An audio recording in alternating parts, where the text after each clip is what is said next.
whole heart, O Father Yes, God, Lord God. Lord. Ikaw nga po, Panginoon, yung makita at marinig sa araw na ito, Panginoon. Yes, Lord Tunay na God. ikaw ang tumawag sa bawat isa, Panginoon. At ang lahat, Panginoon, ang i-reveal at sasabihin mo ngayon, Panginoon, ito nga po katulad ng prayer kanina ni Ate Flor ay matatanim sa aming pinakamatabang parte ng puso, Panginoon. Tutubo ito, Panginoon, Yes, mga Lord bunga, God. Panginoon. Hallelujah. Hindi ito babalik sa iyo ng Yes, empty, Lord. O God. Lord, open every heart and mind and eyes spiritually, oh, Yes, Lord. everyone who's here in your In sanctuary, Jesus' name. all in the Yes. Zoom, oh Father God, that they will going to understand, oh Lord, what is your revelation for today, Yes, oh Lord. Father God, Hallelujah. that our life will never be the same after this, Yes, in Jesus' Jesus. name, in Hallelujah. Jesus' name. Maraming salamat nga po, Panginoon. At ikaw po ang maging guro namin sa araw na ito, Panginoon. Yes, At ikaw po, Panginoon, ang maririnig namin, Panginoon. Yes. Sa pangalan ni Jesus, kasama ng Espiritu Santo. Amen. Amen. Hallelujah. So, as we know, Abraham is the father of faith. So, how he became the father of faith? Huh? Nag-exercise ba kayo this morning? Nag-exercise kayo? Wala. Hindi? So tayo po ulit tayo.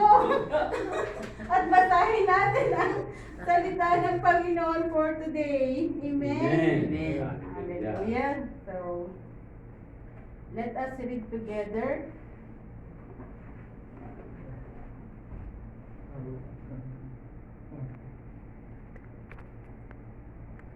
Amen. Hallelujah. Let us read in Genesis 12, verse 1 to 3. 1, 2, 3. Now the Lord said to Abraham, Go from your country and your kindred and your father's house to the land that I will show you. And I will make you a great nation. I will bless you and give your name increase, so that you will be a blessing.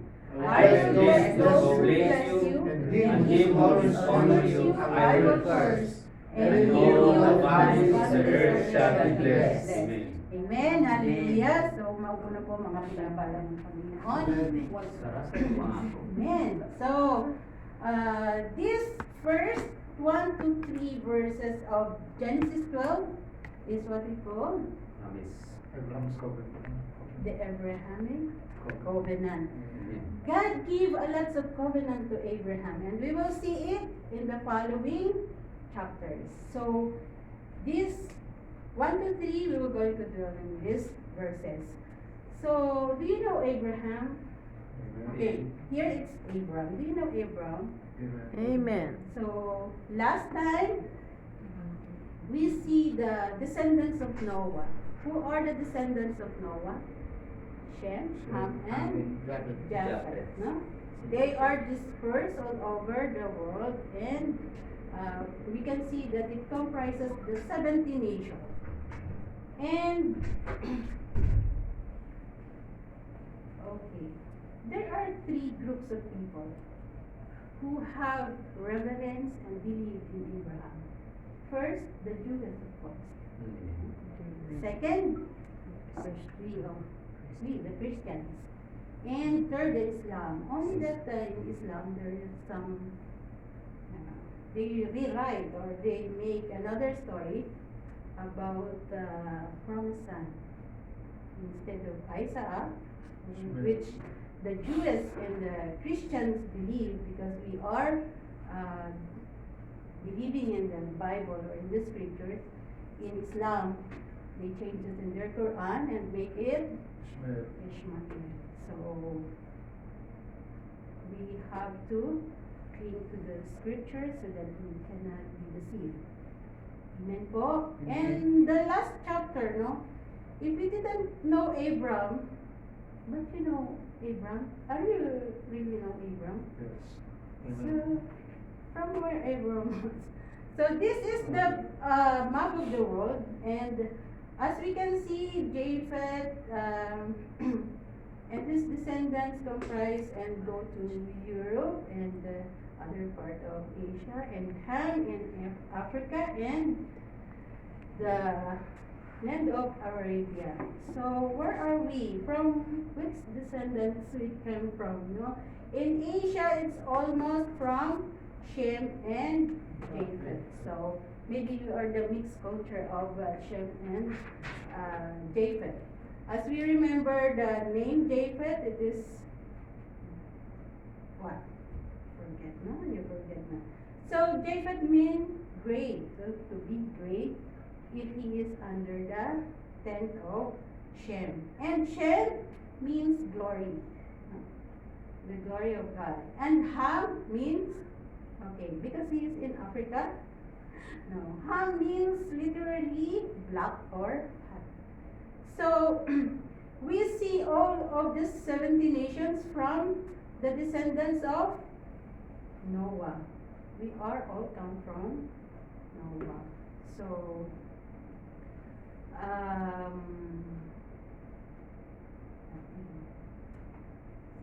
said you have to reinsert. Okay.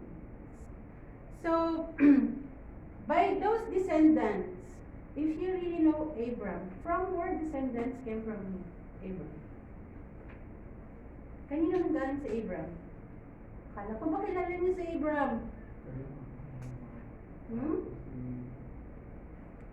So siguro dapat nating balikan ang Genesis 11.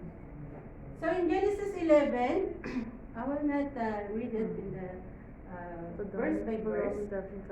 So Abram came from the descendant of Shem. Amen po. So Shem begets Arphaxad. Arphaxad fathered Shelah. Shelah fathered Eber. Eber fathered Peleg. Peleg fathered Ru. Ru fathered Serug. Serug fathered Nahor. Nahor fathered Terah. Terah fathered Abram, Nahor, and Haran. Haran fathered Lot. Haran died in the presence of his father Terah in Ur of the Chaldeans. So, in verse 29-31, I'm going to read it to you and put it in your mind. And Abram and Nahor took wives. The name of Abram's wife was Sarai, and the name of Nahor's wife is Milcah, the daughter of Haran, the father of Milcah and Iscah. Now Sarai was barren; she had no child. So Terah took Abram his son, and Lot the son of Haran his grandson, and Sarai his daughter-in-law, his son Abram's wife, and they went forth together from Ur of the Chaldeans to go into the land of Canaan. But when they came to Haran, they settled there. The days of Terah were 205 years, and Terah died. So we see Abram come from the genealogy of Shem. And according to my counting, from Adam to Abraham, it is 19 generations. But if you read the Matthew said 14 generation from Abram to Abraham, 14 from Abraham to David, 14 from David to the exile, 14 from exile to Jesus. And that not means that there is a disagreement with the scriptures, but Matthew only wanted to be simpler, no? To understand. Hindi siya naging strict sa biological genealogy.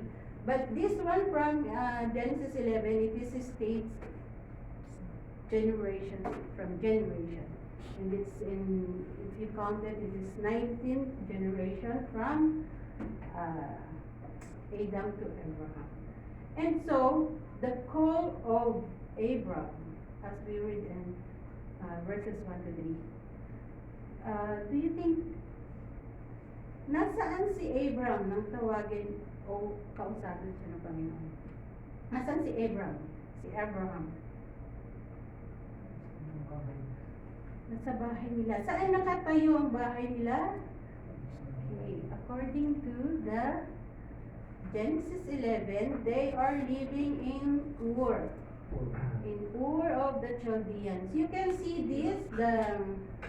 this is the map from where Abram journeyed, but the Ur of Chaldeans, this is the modern Iraq now. But before they called it Mesopotamia. So it is a rich city. It's a rich city. And I think Abram and Terah have their have their property there. They have their own house. They live normally. And do you see this ziggurat like tower? This tower made by King Namu, who's reigning the Mesopotamia for 1500 BC. And he made this ziggurat or tower in honor to Nana. Who is Nana? Nana is the goddess of the moon. He is the moon goddess. So, makita natin dito, the land of Terah or yung tatay ni Abram ay nakatira kung saan ay a lot of idolaters, no? Divination, no? Nakita natin dito na mga sumasamba sa Diyos, Diyosan ang mga nakatira dito. Kung ang mga nakatira dito sumasamba sa mga Diyos-Diyosan, siyempre, ganun din ang pamilya ni Abraham. So, Abraham and Terah and this household is worshiping moon. They are moons. Makilala niyo na kung saan tayo galing. We are from the people of idolaters, no? Sila ay sumasamba. Ang isa sa mga fable o mga kwento, that Terah makes this ribulto ng moon. In the deliverer is Abraham. But that is only a story. But who knows? Because they are living there. And sabi ni Joshua, and Joshua said to all the people, thus says the Lord, the God of Israel, long ago your fathers lived beyond the Euphrates, Terah, that is the father of Abraham, and Nahor, and they served who? Other gods. They served other gods. But God took Abram from beyond the river and led him through all the land of Canaan and made his offspring many. So makita natin, no? Ang pagtawag ng Panginoon kay Abram ay nangyari sa Ur of the Chaldeans. So, okay. Kung tinawag si Abram in the Ur of the Chaldeans, nabasa natin sa Genesis 11, Terah bring his family to Haran. If you can see in the map, Haran is served as the junction, no? From Ur, this is Ur, they travel up to Haran and they stay there. Doon sila nanirahan hanggang sa mamatay ang tatay ni Abram. So, did Abram follow the Lord called? He followed by not food, half. He lived poor, but he bring his father, he bring the family, but the Lord is telling Abram, go from your father. Iwanan mo ang pamilya mo, iwanan mo ang bayan mo. And it's too hard. Kung kilala nga natin si Abram, napakahirap gawin, isa kang sumasamba sa Diyos-Diyosan, narinig mo ang pangalan ng Panginoon, naniwala ka, and sabi ng Panginoon, iwanan mo sila at pumunta ka sa lugar kung saan ay ipapakita ko sa iyo. Walang kasiguraduhan, no? Iwanan mo ang isang bansa o isang bayan kung saan ay doon ka nabuhay, doon ka namumuhay. It is means you are going to live your identity. Iwanan mo ang iyong pagkatao, no? And iwanan mo ang iyong magulang, di ba? Iwanan mo ang iyong kamag-anak. Iwanan mo. Para kay Abraham, God is removing his protection, no? God is removing his refuge and yung kumbaga man, sana ang mga karamay mo kung iiwanan mo sila. So, God is calling him for a purpose which no or uncertain, no? Eh, ikaw, susunod ka ba sa Panginoon? Iwanan mo lahat, sumunod ka sa akin. But Abram followed him. Only, siguro, katulad natin, kawawa naman si tatay. Hintayin ko na lang muna mamatay si tatay. Amen? And that's what happened, no? In Haran, no, doon namatay si Terah. So, when Terah died, no,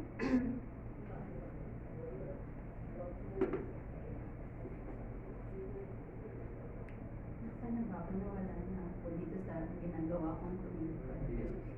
Amen. Hallelujah. So, makikita natin, tinawag siya ng Panginoon, pero ang nangyari, hindi niya iniwan lahat. Nagtira sila sa Haran, kung saan doon namatay ang kanyang tatay, no? Kung titingnan natin, bakit ba si Abram ay sumunod agad, no? Sumunod siya agad. Kahit hindi full, but he lived for, no? Eh kayo, nung tinawag kayo ng Panginoon, sumunod kayo agad? Hindi po. Hindi, no? Abraham! You are just like your father, Abraham. Hindi ko no? maniwala. But Abraham No, obeyed. Abram obeyed. Amen. He lived or but with his father, with his nephew, Lot. Look. So, kung tinatawag tayo ng Panginoon, hindi ka sumusunod, what will be the result? This There is a delay, no, of the purpose. the promise. No? God called you to go to Dubai, but you come to Saudi Arabia and you live here, and so there's a delay of the purpose, no? Nakita natin kung paano na-delay yung purpose ng Panginoon. Because you followed half. The father of faith is like you and me. No? Followed half. So let us see one by one. What is this Abrahamic covenant? No? Sabi dito, I will make you a great nation. Hindi pa pinangako ng Panginoon dito yung land na papasa kanya, no? But the Father, God told him, to the land that I will show you. Sabi niya, I will make you a great nation. So, this is the promise of what? You will be great, no? You will be important. You will be supreme, no? There is a promise of significance and primacy or supremacy, no? I will bless you and make your name great. What that means, no? Pinapaiwanan ng Panginoon lahat sa Kanya. Meaning, pinaiwanan niya ang kanyang pagkatao, pinaiwanan niya ang kanyang mga posisyon. But He promised him more. Sabi niya, I will make your name great. No? A promise of identity. A promise of prosperity. And if we see I will, what is that? Conditional? Or unconditional? Sure. Sure. Sure promise. Sure promise. Kahit hindi ka sumunod, sure promise. Kailangan na mag-follow according to Kuya. Dito. Are you follow the Lord? Amen. So, Abraham, your name will not change to Abraham. So, and number 3, no, I will bless those who bless you. And I will curse those who curse you. What's that? What's that promise, no? It's a promise of security. No one can mess up. Do you think when Jesus called you, nobody can mess up on you. Amen. Mafi? No. Sure? Sure. There is a security. Walang makakagalaw sa'yo, no? Ang Panginoon ang bahala sa'yo. Ah. Pag kinanti ka, kuya ni Kuya Arman, si Lord, ganyan ni si Kuya Arman. Ganun. That is the promise of the Lord. You are safe. You are secure. Diba? So, number 4, through you all the nation will be blessed. What is that? What a very good promise. Dito ba, Jews lang ang sinasabi? Huh? The whole nation, the whole world. Kasama ba tayo dito? Amen. Amen. So this is the promise of salvation to the whole world. So kung kasama tayo dito, no? Naiintindihan ba natin kung bakit ang lapit-lapit ng puso natin sa mga Israelites? No? We are praying for them. Kulang na lang makipag-away ka para dun sa mga kumakampi sa mga kalaban ng Israelites, no? Because we know this is the word of the Bible, no? This is the scriptures that without this one man, Abraham, saan tayo pupunta? The promise is through him and only through him. The promise of salvation to all the whole world. So, naiintindihan po ba natin ang covenant ng Panginoon? Sinabi ninyo, this covenant is true, sure, and it will happen. It will happen. Amen. Hallelujah. Yung pangako ng Panginoon kay Abraham, it is to glorify Him.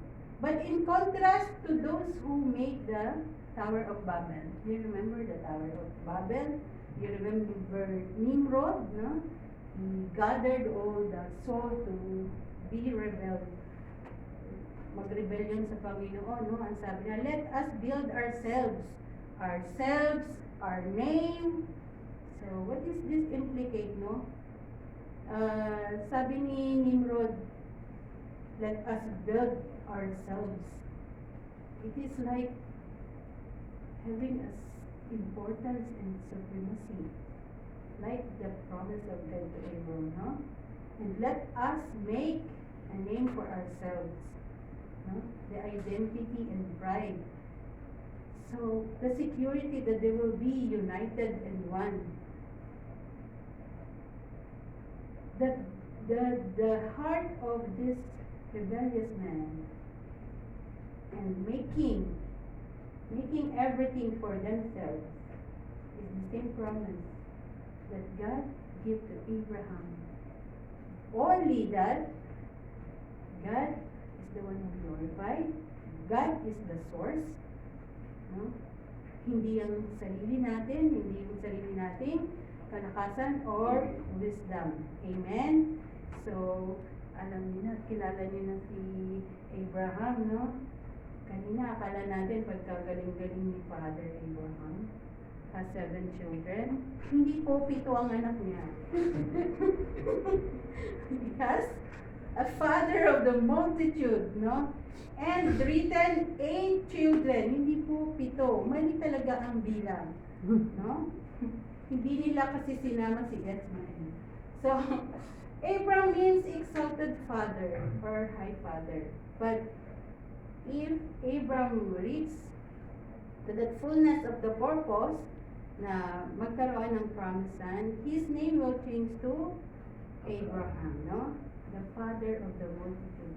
Because he will be the father that you cannot count. As many as the stars in the sky, no? As we see, he lived in the Mesopotamia, and this ordinary person or rich person, we don't know. But he lived there. He worshipped moon. No? He is idolater. He worshipped other gods. He married Sarah, Hagar, and Keturah. He lived for 175 years. He even called us the father of faith because of his unwavering faith. Na he put his trust on the Lord. He put his hope on the promise of the Lord that he will be the father of the nation. No? And considering that he is what? How old is he? No? He also called the friend of God. Nang tawagin ba kayo ni Jesus, tinuring ba rin kayong kaibigan ni Jesus? Amen. Amen. Nakikita ba natin, this is the proclamation of the gospel in advance. Amen. No? The calling of Abram is the proclamation of the gospel. No? Nakakawindang lang, no? After na makilala natin ang Diyos from Genesis 1 to Genesis 11, nilikha niya yung universe, nilikha niya yung mga tao, di ba? The series of events na nakita natin, nagkasala ang tao. In the first propagation of the gospel in Genesis 3:15. Remember that always. Put it in your heart. That God told Adam and Eve that the seed of a woman were going to crush the head of the enemy or Satan. And this is the proclamation of the gospel, the coming of the seed of the woman. Amen po? Amen. So, katulad ng tinawag tayo ng Panginoon, tinawag din si Abram na kaibigan ng Diyos. No? Makita natin yan sa James 2, verse 23, Isaiah 41, verse 8, and 2 Chronicles, verse 20. So, Abram went. No? In Genesis 12, verse 4, as the Lord told him, and Lot went with him. O, kasama pa rin si Lot. No? Is he following fully? Abram was 75 years old when he departed from Haran. Do you think how long he lived in Haran? 15? 25 years? That's the delay. 25 years or 15 years na tumira sila sa Haran. Maybe because of Terah's request or his father's request, or because Abram don't want to be alone in his journey. But now he is willing. No? He went. And Abram took Sarai his wife, Lot his brother's son, and all their possessions that they gathered, and the people that they acquired in Haran, and they set out to go to the land of Canaan. So, buong batalyon ang kasama ni Abram. Lahat na na-acquire nila sa Haran. Oh, mga ano man yan, animals, tao, dala-dala ito ni Abram going to Canaan. So, why Abram said he is the father of faith. So, saan ba nanggaling ang paniniwala ni Abram? Where did Abram faith come from? Where did your faith come from? Hearing the word of God. Amen. No, from God. The word of So, God. kung papaano na kung ilala ka, ganun din. Si Abram, no? He heard the word. His faith is rooted in the word. Where is your faith rooted? In the word? Or The word. in the word? In the word. Word or word? Word. Klaro lang, ha? Pag sure, oy. Word. So, faith comes from hearing, and hearing through the word of God. So, kung ang marinig nyo ay hindi naman galing sa bibig ng Panginoon, no? It's the other From the word. the other voice you heard, no? So, nung tawagin tayo, no? Hindi naman tayo yung pumili. Tayo ang pinili. And the same that God called Abraham, no? Eh, anong characteristic ni Abraham? Para piliin siya. Anong meron siya? Anong meron kayo nung tawagin kayo ni Jesus? Nako. Wala, no? Kasuka-suka, Filter one. no? Kadiri-diri para sa Panginoon. But because of His love and plans, no? He chose you. He chose Abraham. He chose me. Not that. Nandito ba kayo dahil talagang kayo yung nag-seek? Hindi, di ba? God called you. God invited you. No? There is no self contribution. No? It's only God. So, kaya tayo natawagin tayo ng Panginoon, itinuring tayong kaibigan. Kasi ang kaibigan daw ay walang sikreto. Ipinapaalam ng Panginoon ang plano niya sa iyo. Because you are not, sabi sa Joshua 15, you no longer are called servant.